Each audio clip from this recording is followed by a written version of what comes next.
में। सोचिए वो कारखाना अगर आज रहता, वो कारखाना अगर आज मीसा की धरती पर रहता, तो ये बेरोजगार हमें जो नजर आ रहे हैं, मैं खुद एक बेरोजगार इंजीनियर हूँ, तो हमें एक भी इंजीनियर और एक भी डिप्लोमाधारी बेरोजगार नजर नहीं आता। खैर वो गया क्यों, ये भी एक बहुत बड़ा कारण है कि जब यहाँ पर इतना बड़ा इंडस्ट्री था तो फिर गया क्यों, कोई ना कोई तो कारण होगा। तो कारण था कि हमारे जो बिहार, जबकि उस टाइम झारखंड बिहार एक ही था, तो झारखंड बिहार के नेताओं को, बिहार के मंत्रियों को वहां से सही रूप से जो उनका हिस्सा था वो नहीं पहुंच पाता था, उसी कारण से चला गया। अब चलिए, आजकल एक काफी टॉपिक चल रहा है, वन नेशन वन इलेक्शन। आप लोग कभी एक राष्ट्र एक चुनाव सुने होंगे, काफी हमारे पढ़े लिखे भाई लोग हैं, वो लोग तो सुने ही होंगे। उसमें कहते हैं कि वन नेशन वन इलेक्शन में पैसा बच जाएगा। कह रहे हैं कि एक बार बुझते भाई चुने, एक बार चुनाव हो, विधानसभा लोकसभा सब चुनाव एक बार हो, कहते हैं कि पैसा बच जाएगा। पैसा कैसे बचेगा? मैं इस निशा की धरती से मोदी जी, देश के प्रधानमंत्री को इस सूचना देना चाहता हूं कि पैसा बोल के कुछ भी नहीं बचेगा। कैसे? आप एक जो ईवीएम मशीन है, उससे आप लोकसभा का भी चुनाव कराते थे, फिर से उसे राज्यसभा का भी चुनाव कराते थे ना। अब देखिए, एक इलेक्शन में 20,000 करोड़ रुपए का, 20,000 करोड़ रुपए का ईवीएम मशीन लगता था। तो अगर 20,000 करोड़ मशीन का ईवीएम मशीन अगर आपको केवल लोकसभा में लग रहा है, तो विधानसभा में भी 20,000 करोड़ का मशीन लगे, तो 20,000 करोड़ तो यहाँ खुद से नजर आ रहा है।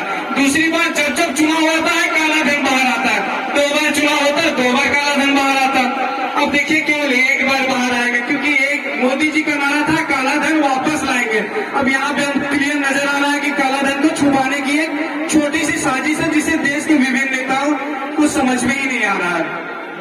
अब चलिए हम एक शपथ लेते हैं निशा की धरती पर, एक कसम खाते हैं कि अगला चुनाव 2024 में जो होगा, हम अपने उंगलियों में जब नीला रंग लगाएंगे, तो हमारा नीला रंग लगने से पहले हमारा शपथ रहेगा कि हम अपने उस वोट को, देखिए भारत में भले ही लोग अमीर हो गरीब हो, पर हमें इस बात को समझना होगा कि लोग गरीब हो चाहे अमीर हो, उनका वोट का कीमत उतना ही है। जितना अंबानी जी का वोट का कीमत है, उतना ही हमारा भी कीमत है, उतना ही हमारे भाइयों का भी कीमत है, सब उतना ही हमारी बहनों का भी कीमत है।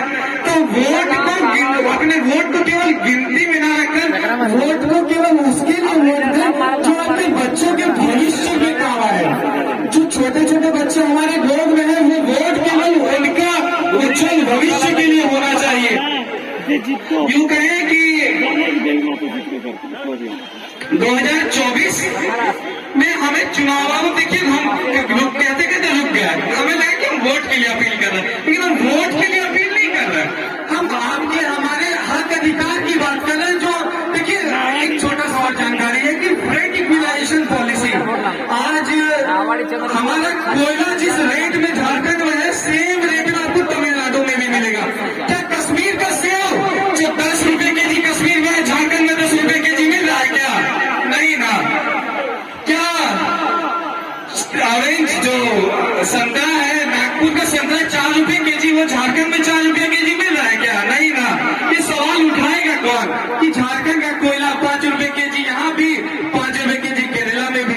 इन सब सवालों को उठाने के लिए हमें एक नेता चाहिए, हमें एक नेता चाहिए, हमें एक झारखंड का बेटा चाहिए, और वो बेटा हमें एक, देखिए एक आखिरी उम्मीद है, कहीं ना कहीं हम ये कहें कि हमारे पास एक आखिरी उम्मीद है टाइगर जयराम महतो के रूप में, और हम चाहते हैं आप उस आखिरी उम्मीद को बुझने ना दें, क्योंकि ये आखिरी पीढ़ी है, ये आखिरी पीढ़ी है जो बदलाव चाहती है। इसके बाद क्या ही कहें, कहने के लिए काफी कुछ है, पर भैया कह रहे हैं संक्षिप्त में बातों को रखें। चलिए किसी और दिन फिर से बातें होंगी।